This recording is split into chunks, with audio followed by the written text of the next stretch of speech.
Traigo acá a mostrarles esto que forma parte de la artesanía del Paraguay y voy a pasarles adelante para que vean los clientes incluso.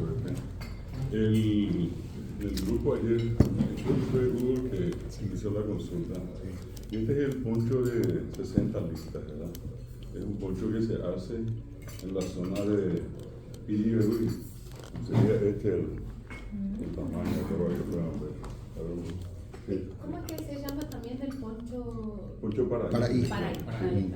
Para son las rayas, ¿verdad? Y tiene 60 rayas, ¿verdad? En blanco y negro es el color original. Y esto ya es una versión un poco más reciente y más reducida, que está hecho para las damas, para las mujeres. ¿Verdad que es bastante, tiene un precio alto porque es un gran trabajo. Estamos escuchando otra vez el artesanal. Normalmente esto tardan casi 30 días en hacer, ¿verdad? Es decir, se hace el pedido y anteriormente inclusive había un proceso mucho más, digamos, más complicado en el sentido que en el sentido que inclusive los kilos se producían acá. Para eso era necesario plantar el algodón, esperar que florezca, arrancar las flores y hacer un trabajo, o sea, preparar los hilos y eso llevar al telar, que es un telar tradicional, un telar de madera hasta ahora, ¿verdad? Para hacer que es el poncho tradicional, normalmente en este momento están trabajando 3 personas.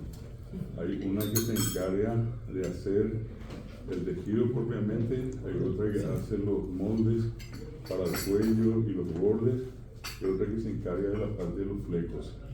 Estos flecos son los que le hacen distinto a los muchos otros ponchos que existen en América. Estos son los flecos que solamente tienen este poncho repito, de 60 listas. Y un poco de historia para terminar, ¿verdad? Independientemente con el respeto que todos se merecen, pero esto está vinculado a un antecedente muy trágico en la historia del Paraguay. En el tiempo de la guerra de la Alianza se había librado una de las batallas, la más sangrienta de todas, que dejó prácticamente una ciudad destruida, ya prácticamente sin habitantes. Eso fue el 12 de agosto de 1869. Y en la ciudad de Piribebuy, un día como hoy, más o menos en un horario como este, empieza esta batalla. 20.000 aliados brasileños, en este caso, rodearon Piribebuy. En Piribebuy había 1.200 personas que no eran combatientes, eran familias comunes y corrientes, civiles, si queremos llamarle de esa manera. La guerra empezó con mucha violencia. Ya 2 días antes, en una ciudad, una población cercana que se llama Valenzuela, llegaron estos brasileños allí, ¿verdad?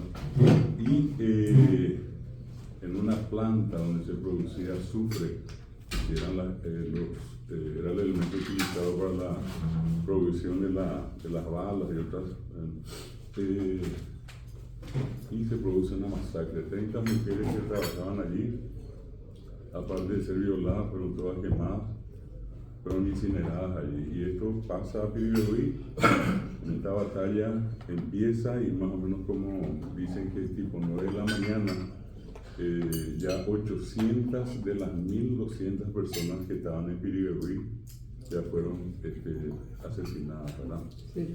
Se produce un pequeño intervalo y de este intervalo un oficial paraguayo de apellido Solalinde mira a una distancia de aproximadamente 200 metros al frente, del otro lado, a el líder de la tropa de 20.000 hombres,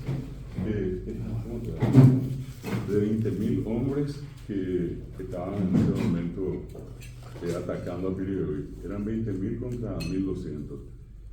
Y cuando él ve enfrente al comandante, que tenía el nombre de Joao Mena Barreto, él le llama a su mejor tirador, que resultó ser un niño de apenas 15 años, de nombre Gervasio León, uno de los héroes del Paraguay, ¿verdad? Y una cosa que quiero destacar, algo que yo valoro mucho acá en el club, y no porque yo esté involucrado en esta cuestión acá como miembro del club, sino que sencillamente en el gesto de todos los compañeros que en algún momento dijeron que sería importante hacer algo siempre en guaraní, es lo que hacemos. ¿Por qué le hago este comentario? Porque el Paraguay de la guerra, de la Triple Alianza, fue un Paraguay, y quiero decirle 100% guaraní hablante, puedo en una de esas reducir y decir, bueno, 95, 96% guaraní hablante. Y este niño soldado, Gervasio León, a él le llaman en guaraní y le muestran enfrente al comandante en ese momento de la Triple Alianza en plena acción en Piribebuy. Y le ordena dispararle y matarlo a este comandante. Y como ya no habían municiones, ya no habían balas, usaron como balas, seguramente ustedes conocen la famosa olla negra que tiene sus patitas, y de las patitas de esa olla usó él como proyectil. Y tan certero fue el disparo que impactó en el bajo vientre del general, y con esto él cayó, ¿verdad? Cayó y murió.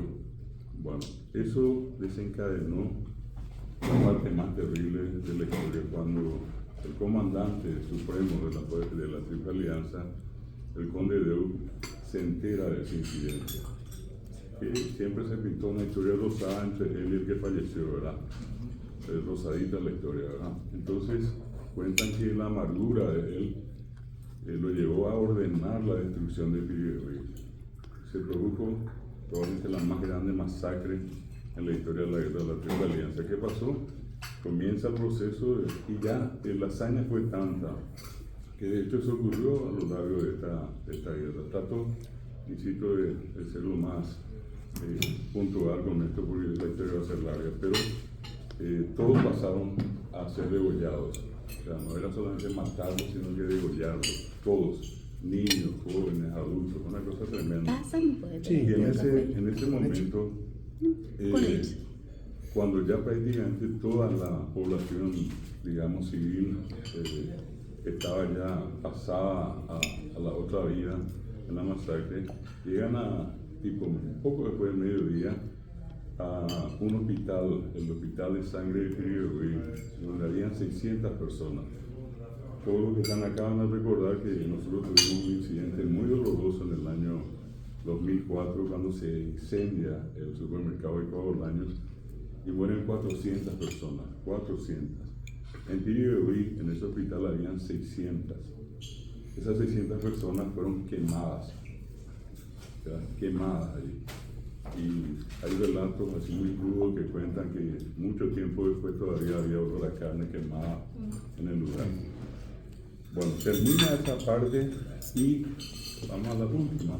Cuando ya no habían hombres, se calcula que tipo 4:30, 5 de la tarde, imaginen que estábamos en agosto, un tiempo frío, tiempo de invierno, y en ese momento salen a la escena, algunos dicen un poco más, otros un poco menos, 100 mujeres paraguayas, que desprovistas de armas y sin tener ninguna formación en términos bélicos, ellas se arman con garrotes o palos, con piedras, con botellas rotas y con agua hervida.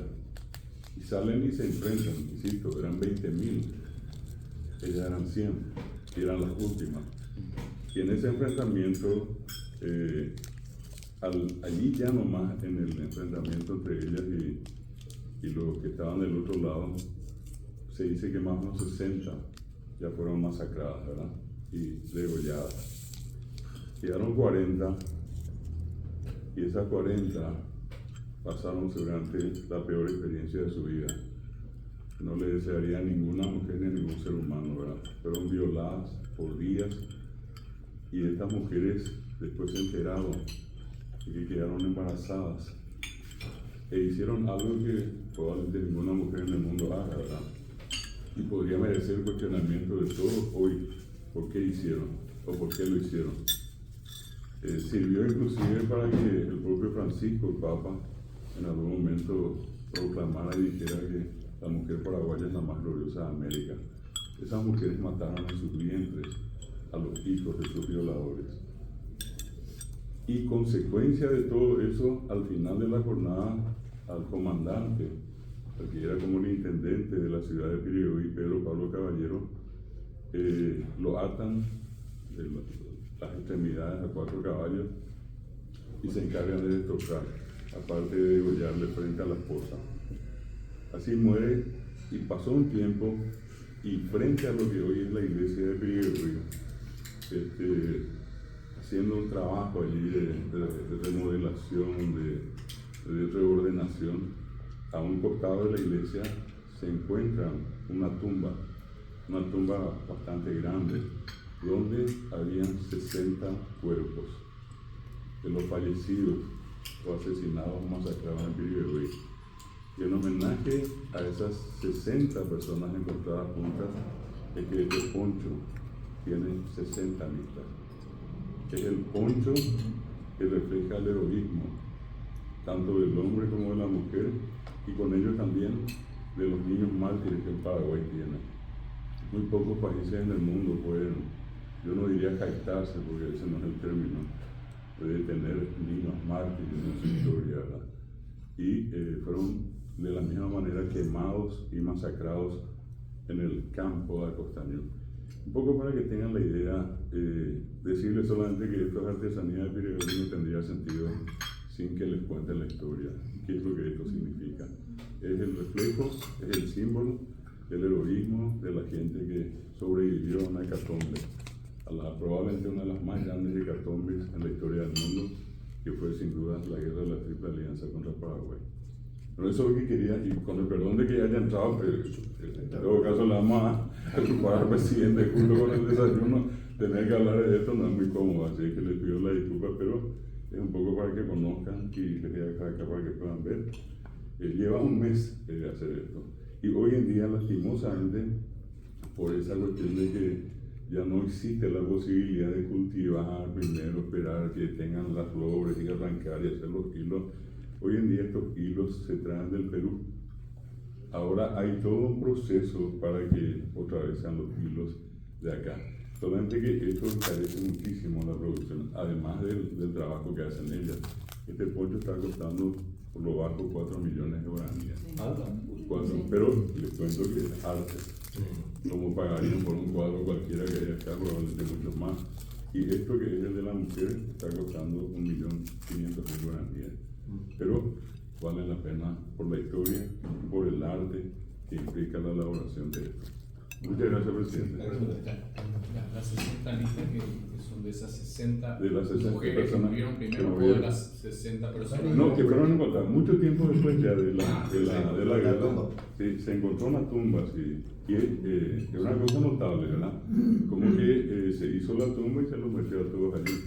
Pero 60 hombres y mujeres habían. No, se dice que eran mujeres, ¿verdad? Se dice que eran mujeres, pero todas, insisto, decapitadas, ¿verdad? No tenían ya la cabeza. David, mirando este poncho de 60 listas, realmente la gente no aprecia tanto. Yo varias veces ya les comenté que cada poncho tendría que tener ese escrito, claro, para que la gente comience a valorar, porque actualmente la gente no valora, solamente mucho tiempo lleva este trabajo, pero tendría que tener más promoción para que la gente... Un marketing. Sí. Un dato interesante, sí, para que tengan una referencia de cómo hoy en día se aprecia esto, ¿verdad? En realidad la historia empieza cuando destacado artista paraguayo, músico también, poeta, que fue Epifanio Méndez Fleitas. En algún momento tuvo la genial idea de nombrar como embajadores del Paraguay a los músicos. Y el primero que fue nombrado por él fue Luis Alberto del Paraná. Y Luis Alberto del Paraná fue el primero que usó este poncho. Después le siguieron Agustín Barbosa, Los Indios, un montón de conjuntos muy renombrados, conocidos. Y yo les invitaría, en el tiempo que tengan, a veces no creen en estas cuestiones de TikTok, de Instagram, quiero que se fijen en los músicos jóvenes, a quienes justamente, a raíz de un poco de comentarios, rescaté un video, no sé, creo que hace 5 años más o menos, donde yo ponderaba a los artistas jóvenes y le decía, bueno, con el respeto y el permiso de los que ya están consagrados, felicitarlos a los jóvenes que hoy usan. Allí está, por ejemplo, un músico muy renombrado, Dani Mesa, una persona que no alcanza 45 años, y su grupo que se llama Tierra Adentro. Y está otro que también es muy conocido, que es Néstor López, que tiene un grupo que se llama Néstor López Los Caminantes. Y existen muchos grupos, pero cito solamente algunos como una referencia. Hoy todos ellos usan el poncho para ir. Y una cosa notable, ellos como que le dieron una revalorización a todo lo que es el canto guaraní, y sorprende en todos lados, ¿verdad?, que hoy en los grandes festivales muchísima gente siga bailando la polca paraguaya, ¿verdad? Pero esto entró de lleno y es como casi un símbolo que los artistas paraguayos jóvenes están usando hoy. Es parte de una revolución que se dio entre ellos, un acuerdo que tienen varios de estos artistas de usar este poncho en sus presentaciones, en sus actuaciones. ¿Sí? Pero absolutamente de acuerdo con lo que dijo el doctor, acá con Ronald también, que esto requiere una mayor, digamos, difusión. No pierdan de vista que esto fue declarado en el 2024 Patrimonio Cultural de la Humanidad también por la UNESCO. Paraguay tiene al poncho de 60 listas o poncho paraí, al tereré y las hierbas medicinales, y lo último más reciente, el tema de la guarania, que son 3 productos paraguayos que hoy día forman parte del patrimonio cultural de la humanidad.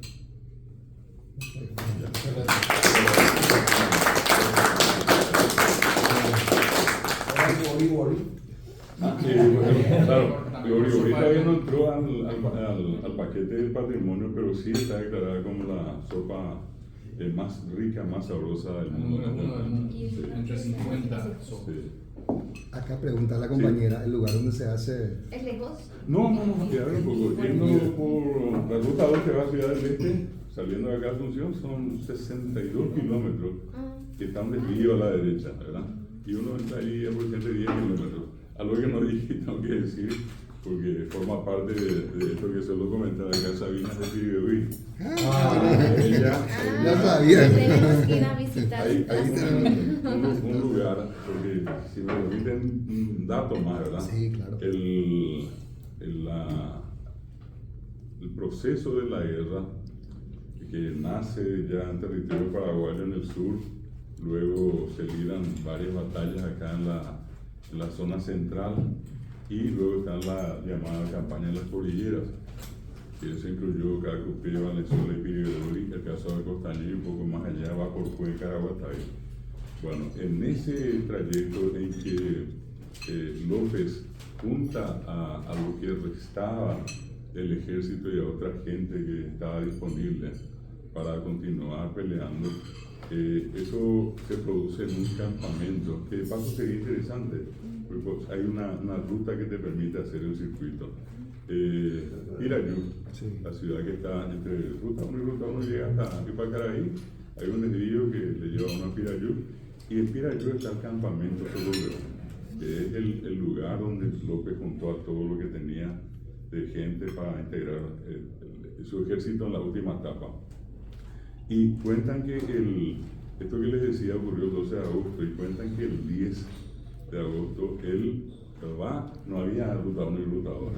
Entonces era un trayecto que uno hacía por la serranía, ¿verdad? Y por la serranía llegaba al otro lado, porque Piribebuy estaba en una zona alta, ¿verdad? Entonces subían por allí Y al llegar a Piribebuy,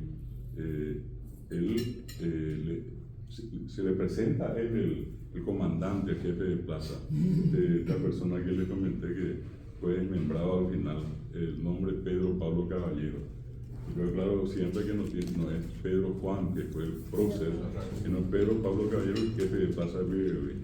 Y le dice López que él venía para quedarse en ese lugar.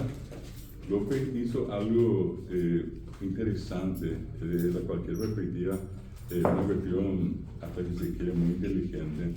Cuando la guerra llega acá a Asunción, en fines de 1868, ¿qué hace él? Él se traslada a Luque, la ciudad que está aproximada para aquellos hermanos que están acá, que son extranjeros, no muy lejos de acá, está Luque. ¿Y qué hace cuando el ejército aliado llega al Paraguay, a Asunción, perdón? Ellos dicen, estamos en Asunción, Asunción es nuestra, Paraguay es nuestro, ¿verdad? ¿Y qué hace López? Le hace escuchar un mensaje diciéndole, en realidad, donde estoy yo está el poder. Yo estoy ahora en Luque, y Luque es la nueva capital del Paraguay. Fue la segunda capital. Y en este lugar que estoy mencionando, que es Piribebuy, una hermosa ciudad, es la tercera capital. Cuando él llega allí y le dice a Pedro Pablo Caballero que él se iba a sentar allí, él declara en ese momento a Piribebuy como la tercera capital. Y hoy hay un grupo de jóvenes, músicos muy jóvenes, que justamente se llama el grupo Tercera Capital. Por ahí buscan en internet y le van a escuchar, ¿verdad? Bueno, ¿qué pasó?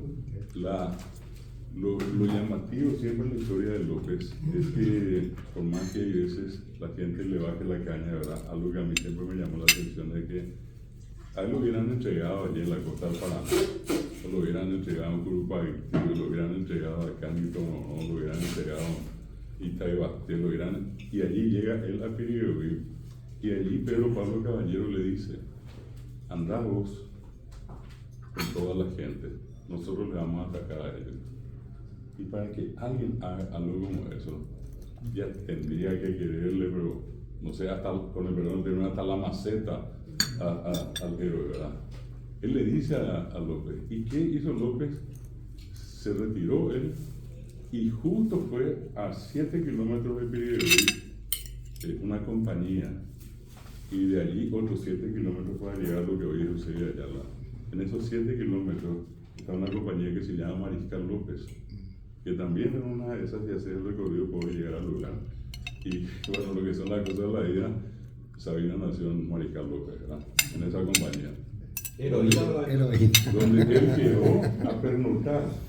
Estuvo allí una noche al lado de un arbolito que está allí hasta hoy. Bueno, y de allí ya fue para la siguiente acción, que fue 4 días después, la de Costaño. Pero poco para ubicar la historia nada más. Él llega a Piribebuy y declara a Piribebuy capital.